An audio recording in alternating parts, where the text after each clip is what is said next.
իրենք իրենց առջև խնդիր են, ինչու են խնդիր դրել այդ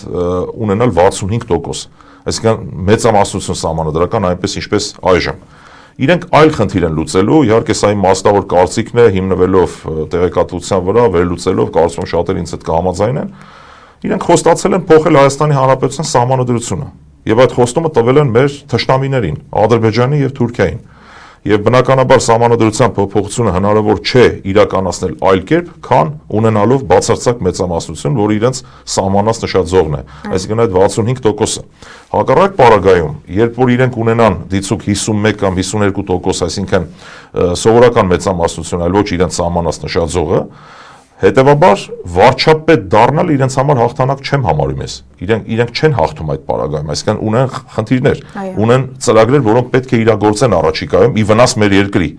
Եվ այս պարագայում իրենք էլ են հասկանում շատ լավ, որ առանց այդ 65%-ը ունենալու իրենք չեն կարող այդ ծրագրերը իրագործել։ Եվ նույնիսկ իհարկե չեմ ուզում այս սցենարը քննարկել, ոչ էլ ուզում եմ մտածել այդ ուղղությամբ, բայց կրկնում եմ, եթե նույնիսկ իրենք ունենան 50+ ձայն եւ Նիկոլ Փաշինյանը նորից դառնա Հայաստանի վարչապետ, դա իրենց համար հաղթանակ չի համարվում։ Իրենց համար չի համարվում, որտեղ կրկնում եմ, իրենք դեռ ունեն վատ ծրագրեր